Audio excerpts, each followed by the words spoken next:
Hi friends, എല്ലാവർക്കും നമ്മുടെ പുതിയൊരു വീഡിയോയിലേക്ക് സ്വാഗതം. ഇന്ന് നമുക്ക് മീൻ വളർത്താൻ വേണ്ടി ഒരു കുളം നിർമ്മിക്കാനുള്ള ലക്ഷ്യത്തിലാണ്. അപ്പോൾ ഇതാണ് നമ്മുടെ സൈറ്റ്. ഏകദേശം ഒരു 12 അടി വീതിയും 22 അടി നീളമുള്ള ഒരു കുളമാണ് നിർമ്മിക്കാൻ ഉദ്ദേശിക്കുന്നത്.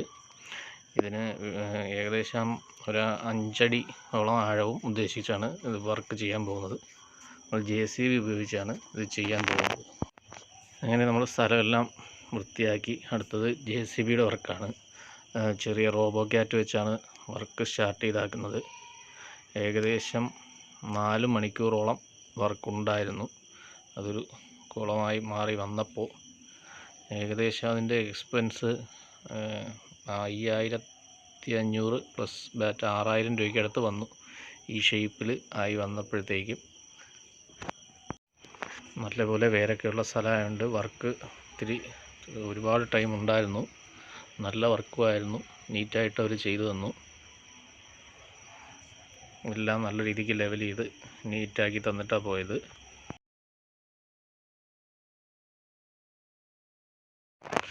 JCBയുടെ വർക്ക് വന്ന് അതിൻ്റെ ക്ലീനിങ് കഴിഞ്ഞതിന് ശേഷം പിന്നെ നമുക്ക് കുറേ ക്ലീനിങ് വർക്ക് ഉണ്ടായിരുന്നു. വേരുകളൊക്കെ എല്ലാം വെട്ടിക്കളയേണ്ടതുണ്ടായിരുന്നു. പിന്നെ അകത്ത് കല്ല് അതെല്ലാം ലെവൽ ചെയ്ത് വീണ്ടും തട്ടി ഉറപ്പിച്ച് ലെവലാക്കി എടുക്കേണ്ട ജോലി ഉണ്ടായിരുന്നു. അത് പതുക്കെ നമ്മൾ തന്നെ ചെയ്തുകൊണ്ട് പതുക്കെ ടൈം എടുത്താണ് ചെയ്തത്. ഒരുവിധം നീറ്റായിട്ട് വെക്കുന്ന രീതിയിലൊക്കെ വൃത്തിയാക്കി എടുത്തു. എന്ന് പറഞ്ഞാൽ കല്ലൊക്കെ ഉണ്ടെങ്കിൽ പിന്നെ നമ്മൾ ടാർപ്പയും ഷീറ്റും ഒക്കെ ഇടുമ്പോൾ അതിനെ ബുദ്ധിമുട്ടായിട്ട് വരും. അങ്ങനെ ഒരുവിധം നീറ്റായിട്ട് ക്ലീൻ ചെയ്തു. ഇടയ്ക്ക് മഴ പെയ്ത് കുറച്ച് വെള്ളമൊക്കെ കെട്ടി അങ്ങനെ ഒരാഴ്ചത്തോളം വെയിറ്റ് ചെയ്ത് പതുക്കെയാണ് ആ വർക്കൊക്കെ തീർത്തത്.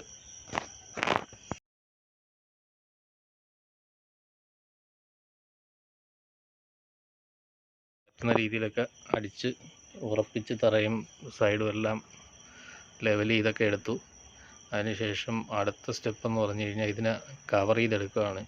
പറഞ്ഞാൽ ഈ വേരിൻ്റെ കമ്പ് അതേപോലെ കല്ലുകൾ വലിയ കല്ല് അങ്ങനെയൊക്കെ ഇരിക്കുകയാണെങ്കിൽ അത് നമ്മളിടുന്ന ഷീറ്റ് കട്ടായി പോകാൻ ചാൻസ് ഉള്ളത് കൊണ്ട് അതിന് മാക്സിമം ലെവൽ ചെയ്തു. പിന്നെ പ്ലാസ്റ്റിക് ചാക്ക് അതാണ് ആദ്യത്തെ ലെയറായിട്ട് നമ്മൾ യൂസ് ചെയ്തത്. ഏകദേശം 80-90 ചാക്കോളം അതിനുവേണ്ടി ഉപയോഗിച്ച് മാക്സിമം ഫുള്ള് കവർ ചെയ്തു. സൈഡ് ഫുള്ള് കവർ ചെയ്തു. അതിനുശേഷം അതിൻ്റെ തറ ഭാഗം ഫുള്ള് ഒരു ലെയർ പ്ലാസ്റ്റിക് ചാക്ക് വിരിച്ചു. അതിനുശേഷം പിന്നെ തറ ഭാഗം നല്ല ലോഡ് വരുന്ന സൈഡായതുകൊണ്ട് പിന്നെ ചണച്ചാക്ക് അതും ഒരു ലെയർ വിരിച്ചു. അതും സൈഡ് ഫുള്ളായിട്ട് വിരിച്ചു. അകവും എല്ലാം വിരിച്ചു. അതും 10-70 ചാക്കോളം അതിനും ഉപയോഗിച്ചു. അതിനുശേഷം പിന്നെ അടുത്ത ലെയർ ചെയ്തത് നമ്മളെ കുറഞ്ഞ ഷീറ്റുണ്ട്, വില കുറഞ്ഞ ഷീറ്റ്, വെയിറ്റ് കിലോ കണക്കിന് വാങ്ങുന്ന ഷീറ്റുണ്ടായിരുന്നു. അത് ഒരു ലെയർ ഫുള്ളായിട്ട് വിരിച്ചു.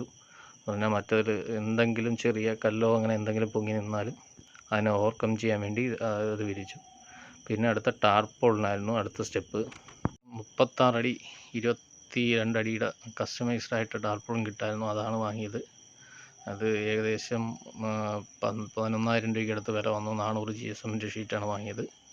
എന്നിട്ട് ഒരു സൈഡിലേക്ക് നല്ല രീതിക്ക് സ്ലോപ്പിട്ടാണ് നമ്മൾ ബോണ്ട് ചെയ്തത്. മീനെ ഇടുമ്പോൾ വേസ്റ്റൊക്കെ ആ സൈഡിലേക്ക് വരാൻ ആ സ്ലോപ്പ് നല്ലപോലെ കിട്ടിയിട്ടുണ്ട്. അവിടെ ചെറിയ സബ്മേർഷ്യൽ മോട്ടറൊക്കെ വെച്ച് നമുക്ക് വേസ്റ്റ് അടിച്ച് കളയാനും പറ്റും. ഏകദേശം ഇതിനകത്തൊരു 30,000 ലിറ്ററിനടുത്ത് വെള്ളം കൊള്ളുന്നൊരു ടാങ്കായിട്ട് വന്നു. വീഡിയോയിൽ കാണുമ്പോൾ ചെറുതായിട്ട് തോന്നുമെങ്കിലും അത്യാവശ്യം വലുപ്പമുള്ളൊരു കുളമായിട്ടാണ് വന്നത്. കുറച്ച് വെള്ളം നിറയ്ക്കുമ്പോൾ മാത്രമേ താഴെ ഭാഗമൊക്കെ ലെവലായി വരൂ. അത് കഴിഞ്ഞിട്ടാണ് പിന്നെ സൈഡൊക്കെ നമ്മൾ മടക്കിയെടുത്ത് മാക്സിമം മണ്ണൊക്കെ ഇട്ട് കവർ ചെയ്ത് ലെവലാക്കി എടുത്തു. ഒരു 3-4 ദിവസം കൊണ്ടാണ് വെള്ളമൊക്കെ നിറച്ചെടുത്തത്. പിന്നെ ഉള്ള വർക്കെന്ന് പറഞ്ഞു കഴിഞ്ഞാൽ ഇതിൻ്റെ ഇനി സൈഡെല്ലാം കവർ ചെയ്തെടുക്കണമായിരുന്നു. സൈഡ് നമ്മൾ ഗ്രീൻ നെറ്റ് ഉപയോഗിച്ചാണ് കവർ ചെയ്തത്. ഇത് ഏകദേശം ഈ എൻഡ് സൈഡൊക്കെ ഒരു സൈഡ് 6 അടിക്ക് അടുത്ത് താഴ്ചയുണ്ട്. മറ്റേ സൈഡ് ഒരു 4 അടിയോളം ഹൈറ്റാണ്. പിന്നെ സൈഡ് ഫുള്ള് കയറൊക്കെ കെട്ടി കവർ ചെയ്തെടുത്ത് അതിനകത്ത് പിന്നെ ഗ്രീൻ നെറ്റ് വാങ്ങിച്ച് അത് വെച്ച് ഫുള്ള് കവർ ചെയ്തെടുത്തു.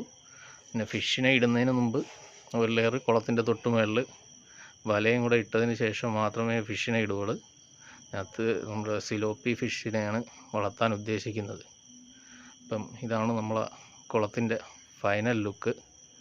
ഏകദേശം വർക്കെല്ലാം കഴിഞ്ഞപ്പോൾ ഈ ഒരു 26,000 രൂപയ്ക്കടുത്ത് ടോട്ടൽ എക്സ്പെൻസ് വന്നു.